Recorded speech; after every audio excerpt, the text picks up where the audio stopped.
This is going to be a really tough story to hear. It was difficult for me to learn about. But this is a story that is necessary to tell. This story has to be told so that the memory of the black people I'm going to tell you about is not lost to the halls of injustice. So many black people in this story suffer at the hands of one man. One man who was on a mission to inflict as much injustice, as much pain and brutality on the black community that he could. And no one cared or dared to stop him. This story represents just one of thousands. Walter Gunn was born around 1912 to Eddie and Fanny Gunn in Tuskegee, Alabama. Walter was one of several children. Walter's family were farmers and had owned land in Tuskegee. They were hardworking black people. They owned so much land that they were able to sell their land for a profit to earn the family some money. Walter met and married Sally Hill. By 1941, the couple had 4 children, between the ages of 6 months and 7 years old. Walter was 30 years old, and he worked as a truck driver for the Tuskegee Army Flying School. He also worked for his brother Joe Nathan Gunn as a mechanic at Slayton's Filling Station. Despite living in Jim Crow, Alabama, Walter and his family were doing well. He had a job, and he was able to take care of his family. But all of that was about to come to an end. Walter ran afoul of Sheriff Edwin Evans, also known as Pat. Walter was rumored to be having an affair with a black woman that Evans also liked, a woman named Ollie Jackson. Now, there is no concrete evidence to support this other than the two of them being seen in cars together. But this is what many believed was the source of Evans' hatred for Walter. And many in the community said that Sheriff Evans was romantically involved with Ollie Jackson. Sheriff Evans wanted this woman all to himself, and Walter Gunn was standing in the way of this. So he began to go after Walter, and he used brutality to get his point across to leave Ollie Jackson alone. Edwin Evans was a former high school football player and was known for his roughness. And he did not like black people in Tuskegee. In fact, he hated them. Tuskegee was home to the famous Tuskegee University. Founded by Booker T. Washington in 1881, it was the premier learning institution for black people in the country and had a growing successful population of black people in the community. And Tuskegee was also home to the hospital for black veterans of World War I that was opened by the federal government in 1923. It had an all-black staff. The university and the VA hospital created a pool of educated, middle-class black people in an environment that only wanted to see black people on the bottom rail of society. The success of black people in Tuskegee angered many whites in town, including Sheriff Evans. The mere presence of the hospital and the university angered him. Sheriff Evans said that there should be a law that prevented putting 2 big black institutions like that in one county. That's how much he hated black people in Tuskegee. Edwin Evans was elected sheriff in 1940, and he quickly began his reign of terror. He was a corrupt sheriff. He not only brutalized black people, but he was also known for falsely arresting and overcharging black defendants. He would have people at bars tell him when black people were drinking in other counties, and then he would arrest the black person when they returned to Macon County. He'd take their liquor and keep it for himself. He'd also put baseless charges on black people. Most of the warrants in his cases were false, and some of them didn't even contain factual allegations, and many were not even signed by a judge. He would also overcharge black people for court costs and keep the extra as his charge for arresting the black person. If it's not clear already, this man did not like black people, and Walter Gunn became the target of all of his rage. Because of Walter's connection with Ollie Jackson, Sheriff Evans became obsessed with Walter. And because this was the 1940s in the Jim Crow South, there was no one to stand between the white sheriff and the black truck driver. The first time Evans brutalized Walter was in October of 1941. Walter and his family went to Mount Esther Church one Sunday morning. After church, Walter, his wife Sally, and their 4 children exited the church and prepared to go home. But before they can get in their vehicle, Sheriff Evans met them. He was angry about Walter seeing Ollie Jackson, and he had come to do something about it. Evans beat Walter with his handcuffs in front of his family and the rest of the church congregation. He then ripped off Walter's clothes. Evans told Walter to leave Ollie Jackson alone. He said if he continued to be seen with Ollie around town, it would be worse. Now, Sheriff Evans didn't care that there were countless people around to witness his brutalization of Walter. He did not care at all because he was the law in that town. As bad as this encounter was, it was not the end of Sheriff Evans' reign of terror on Walter. Sheriff Evans made good on his promise to Walter, and the next time, it was worse. On June 27, 1942, 8 months after Evans beat Walter at church in front of his family, Sheriff Evans came for Walter Gunn again. That day, Walter had worked at his brother's filling station. He got off work around 6 p.m. and he headed home. Walter had plans that night. He was going to take his wife Sally out for a night in town. As he was driving, Sheriff Evans and his deputy, Henry Fawcett, tried to pull Walter over. Walter knew this was not going to end well. He remembered how the sheriff beat him before and he wanted no parts of it again. So Walter kept driving. He tried to outrun Evans and Fawcett and make it home to safety and witnesses. He accelerated and drove quickly to his house, with Evans and Fawcett hot on his tail. Walter made it to his home. His wife Sally was sitting on the front porch and saw Evans following Walter. His 4 children were outside playing in the front yard. Sally became worried because she knew Evans was out to get her husband, and she remembered the beating he put on Walter at church. As Walter drove down the street to his home, Sheriff Evans took out his weapon and fired at Walter as his family looked on in horror. Evans missed Walter when he fired, but he fired over the heads of Walter's children. Sally screamed out and rushed to her kids. Walter quickly got out of his truck and began to run for the back of his home. That's when Evans fired at Walter again, several more times. Walter was struck and he fell to the ground. But Evans was not done yet. He and Fawcett went up to Walter as he lay bleeding on the ground. They took out their pistols and they beat Walter in his head. They beat him severely. They beat him in front of his wife, his children, his family, and his neighbors. They didn't care that everyone saw what they were doing. This was 1942 in the Jim Crow South in Alabama, and they could do what they wanted to a black person whenever they wanted. They were the law. They beat Walter in the head so severely that he lost consciousness. After beating Walter, they dragged his battered body back to his own truck. They made his neighbor, a man named Horace Davis, put Walter in the back seat. Fawcett then drove Walter's body back to the filling station where he worked and told his brother, Joe Gunn, to take him to the hospital. When Joe saw his brother, he was bleeding from all over and was unconscious. Joe drove Walter to the John A. Andrew Memorial Hospital.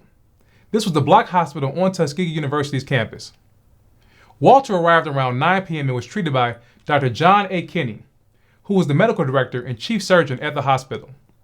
Dr. Kinney diagnosed Walter with having a fracture to his leg and was bleeding out of both of his ears. Walter's brother Joe quickly left to go and get their parent. Walter's wife Sally thought that he had been taken to the jail, so she went there looking for him. When she got there, she found Sheriff Evans and Deputy Fawcett sitting in front of the cafe. They told her that Walter was at the hospital and that he would be fine. Sally quickly left and went to the hospital where she found her husband unconscious. Sally stayed there for a few minutes and returned home to be with their children. She returned the next day to visit him. Sally tried to talk to Walter, but he was still unconscious. Shortly after she arrived at around 8:40 p.m., Walter died. Walter died as a result of being beaten to death. Fawcett and Evans fractured Walter's skull.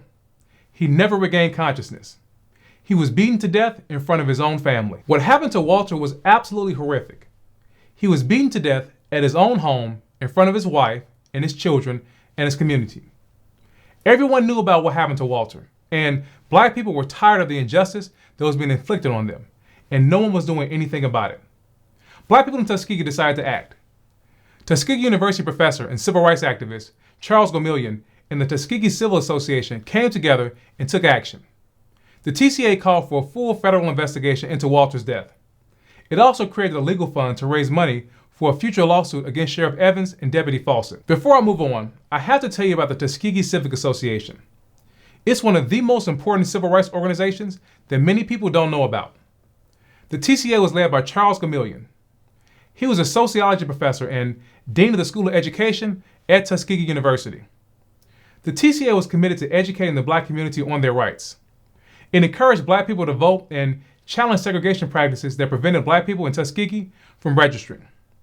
When the Alabama legislature redrew Tuskegee's city boundaries to exclude practically all black people from the city limits to ensure that black people could not vote in city elections, Charles Gomillion and the TCA sued and took the case all the way to the U.S. Supreme Court.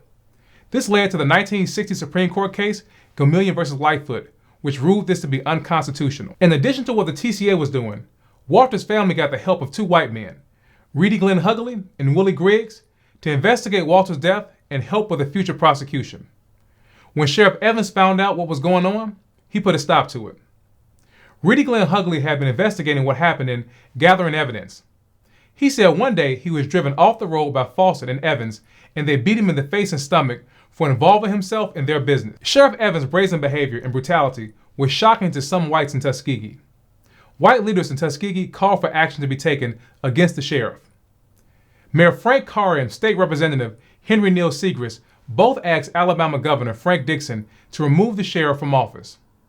But Governor Dixon was a stone-cold segregationist, and he refused to call for Sheriff Evans' prosecution. He took no direct action. Instead, he passed the investigation conducted by the state police on to the federal authorities. He quickly got this off of his plate. The Tuskegee Civic Association also continued its efforts to help Walter's case. It helped to gather evidence of what happened to Walter and other black people. The TCA turned over what it gathered to Edward Burns Parker. He was the new United States Attorney for the Middle District of Alabama.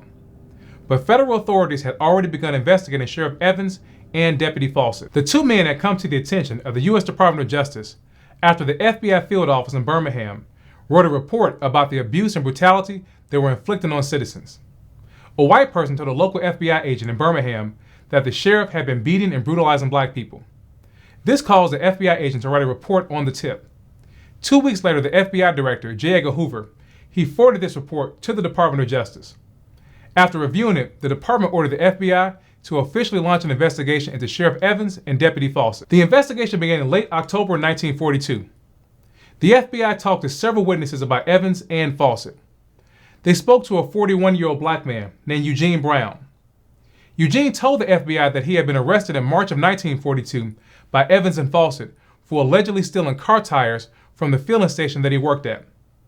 Eugene told the men that he did not steal the tires, but they did not care what he said. Evans and Fawcett took him to a wooded area between Tuskegee and Auburn. They handcuffed Eugene to a tree and proceeded to beat him severely with sticks and tree branches and a blackjack. They wanted Eugene to confess. Eugene kept telling Evans and Fawcett that he was innocent. The more he proclaimed his innocence, the more they beat him. Evans and Fawcett took turns beating Eugene. After they were done brutalizing him, they took him back to the jail in Tuskegee. But they were not done yet. The very next evening, they drove Eugene to another wooded area along a highway to Shorter, Alabama. Once there, they took him out of the car and beat him some more. Only this time, it was worse. They beat him until he went unconscious. Eugene also told the FBI that they beat him at his home. They came to his home and hit him with a chair and beat him with a blackjack. The FBI spoke to a black woman named Frances Stafford Patterson. She said that another black person accused her of stealing money from him. Sheriff Evans came to her home and beat her with a walking stick. A black man named James Martin said that he was drinking with other men in the field one night after work when Evans and his deputies showed up. James ran. He said Evans and his deputies fired at him. When Sheriff Evans caught him, he beat James severely with a walking stick in the field. The FBI spoke to a black woman named Lily Mae Hendon. Lily Mae was a 38-year-old widowed housekeeper from Tuskegee. Evans and Fawcett arrested Lily Mae in July of 1942 after her cousin accused her of stealing $154 from him. Lily Mae denied that she had done this. Lily Mae told the FBI that the two men took her to the Macon County Jail and held her there for 3 days. After not getting the confession they wanted, on the third day, the two men decided to use their old, tried and true method to get Lily to confess, and that was a beating. They took Lily Mae to the woods. Fawcett held her down by her neck, while Sheriff Evans whipped her with a cane until her back was bloody and blistered. She said that they beat her so bad until she knew absolutely nothing. After the beating, they threw her back in the jail cell and brutally beat her some more with a blackjack and a walking cane in an effort to get her to confess to the crime that she said that she did not commit. After Lily Mae was released from jail, she was interviewed by Henry Neal Segrist. Segrist was a local white lawyer and also a member of the Alabama House of Representatives.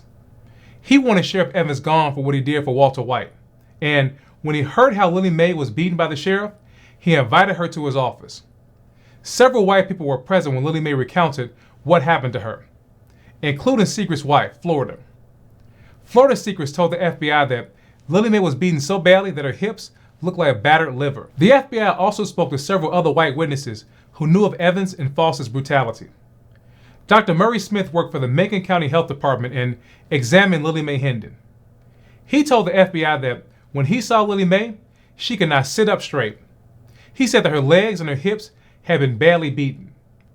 Another white man, Henry A. Savon, who was a member of the Tuskegee City Council, he told the FBI that he had also seen Lily Mae beaten and battered at Segrest's office. He said that when she lifted up her dress, he could see her buttocks and her legs were bloodshot. He said her eyes were swollen and bloodshot, and this was several days after she was beaten when he saw her. Lily Mae's friend, a black woman named Mary Elza Lundy, she told the FBI that she saw Lily Mae when she was released from jail. She said that her face and her eyes were bruised and swollen, and her legs and her hips were badly beaten. She told the FBI that Lily looked so bad that she gave her sunglasses to wear just to cover her face. The FBI also spoke to witnesses who supported that Eugene Brown had been beaten by Foster and Evans. A black man named Willie Jenkins was being held at the jail at the same time that Eugene was there. Willie said that when they brought Eugene in, his head was swollen and his clothes were bloody.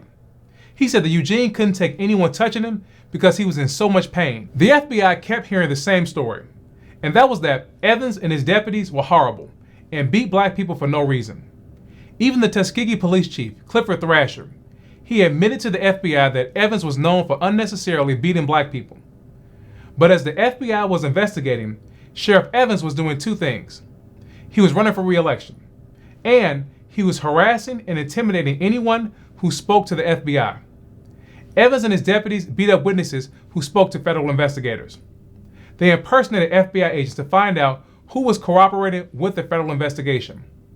And to scare whites to support them, they said that if they were convicted, it would be lawlessness because they were the only thing standing between law and order and black people running wild in white communities. They said their convictions will lead to a mass exodus of white people from Macon County. U.S. Attorney Burns convened a federal grand jury to investigate Sheriff Evans and Deputy Fawcett. In April of 1943, the grand jury returned an indictment against the two men. The grand jury charged the two men with 13 counts of police brutality against 13 people that spanned a period of over 3 years. If convicted, the men faced federal prison time and a fine of up to $1,000. Both men were released on $5,000 bond. Evans and Fawcett's trial began on June 20th, 1943 in Opelika in neighboring Lee County. Even though the men were charged with brutalizing black people, they had full support of the community. Over 300 law enforcement officers from all over the state showed up to support them. They came in and filled the courtroom and surrounded the courthouse. That's how strong Jim Crow was during this time. It didn't matter what the crime was. As long as a black person was the victim, the white perpetrators would be defended and supported at all costs. Judge Charles Brents Kennemer presided over the trial. U.S. Attorney Edward Burns Parker prosecuted the case himself. Evans and Fawcett were represented by attorney Jake Walker. He was an experienced criminal defense attorney with a reputation for taking on tough cases. Parker called more than 100 witnesses to testify for the prosecution. Burns did his best to show how brutal Evans and Fawcett were. He did this by having their victims testify about what they experienced. Lily Mae Hendon became the star witness for the prosecution. She detailed exactly how cruel and sadistic Evans and Fawcett were. She told the all-white jury in graphic details the beating the two men put on her. To rebut this and to smear Lily Mae, Attorney Walker attacked and humiliated her. He made her out to be a loose and highly sexual woman. Attorney Walker told Lily Mae to pull her skirt down in court. Whites in court began to laugh. Mayor Frank Carr and Henry Segrest, they also testified for the prosecution. They told the jury how they saw Lily Mae Hendon after she was released and it was clear that she had been beaten and tortured. The Tuskegee police chief, Clifford Thrasher, he testified at the trial. He told the jury how after Lily Mae had been released, he heard Evans bragging and boasting about how he had beat Lily Mae. Eugene Brown testified and told his story of brutality.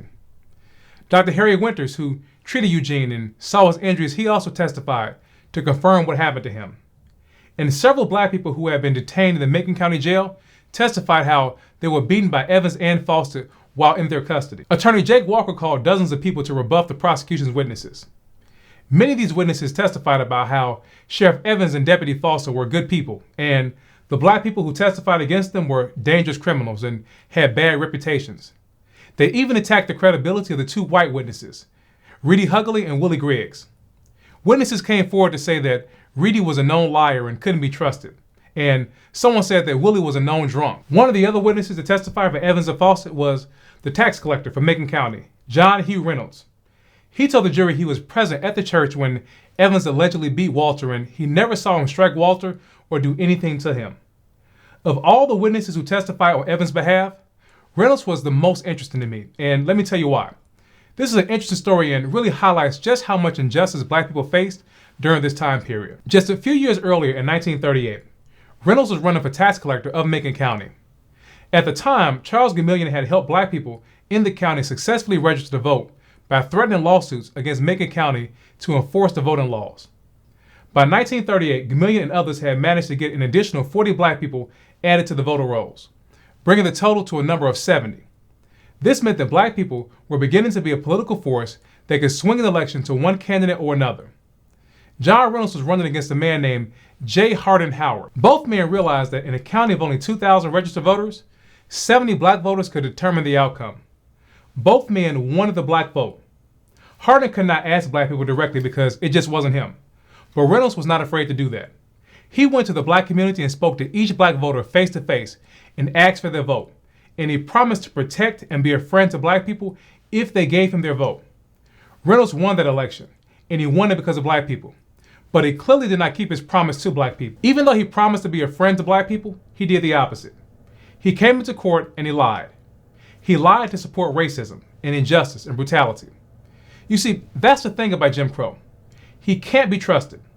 He never kept his promises when it came to black people, unless that promise was for more injustice and more racism. And John Hugh Reynolds represented this. He had no problem making promises to black people when it benefited him. But when it came between the truth and injustice, he chose injustice. Walter's life and what happened to him meant nothing to Reynolds. Walter's wife, Sally, also testified at the trial. She told the jury exactly what happened. She told them how it was a normal day and she was looking forward to going out with Walter later that night. She told them how she watched in horror as these men fired at her husband and tried to take his life, and how she was afraid for Walter and her children. Attorney Walker told her that it sounded like she had rehearsed her story and she had memorized. Evans and Foster held no punches when it came to their defense. Sheriff Evans got black people to come to court and say that it was Lily Mae's male friend who beat her and that she was a loose woman. A woman claiming to be Lily Mae's friend said that Lily Mae had been beaten several times in the past by her jealous Negro lover. The prosecution was trying to suggest that Evans and Foster did not beat Lily, but rather that it was a black man who beat Lily and that she was a woman of bad character. Sheriff Evans testified in his own defense. He had an explanation for each of the allegations against him. He said that he did slap Lily Mae, but it was because she was making unwanted advances towards him and tried to bribe him. As for the other allegations, he either denied them outright or said that the black people were resisting and he was defending himself. His attorneys even went so far to say that Eleanor Roosevelt, the First Lady, and Charles Gamillion and the NAACP had colluded together to frame the two white men. This was an argument designed to insinuate that the black people there and the federal government were colluding to meddle in local affairs in Alabama, essentially trying to stop the people of Alabama from enforcing segregation and how they treated black people. After 3 days of hearing all of the evidence, the jury reached their verdict. It decided that law and truth and evidence did not matter. It quickly found the two men not guilty. Judge Kennemer warned the two men not to take any retaliatory actions against the people who testified against them. The not guilty verdict was met with joy by some. The prosecution was seen as an effort by the federal government to meddle in the South's affairs and how it treated black people. The not guilty verdict was met with joy because it was seen as a victory for states' rights and injustice against black people. Sheriff Evans died in 1953 at the age of 45. Henry Fawcett died in 1960 at the age of 55. In their short lives, they inflicted so much pain on black people. Being black during those times is something that not many can truly comprehend. The amount of injustice and brutality that black people faced and have gone through could fill every book in 1,000 libraries. Walter Gunn's story is just one of them. His death uncovered a dozen more instances of injustice that were committed over a 3-year period by two men in one county. But the injustices that black people have faced have spanned centuries and come in many forms: slavery, black codes, convict leasing, peonage, Jim Crow, lynching, segregation. That was black life. Real black people like Walter Gunn were born, lived, and died in these conditions. I want to know your thoughts on this story. Had you ever heard of Walter Gunn, and how did it make you feel learning all that he went through and the other black people went through? Leave me a comment and let me know your thoughts down below.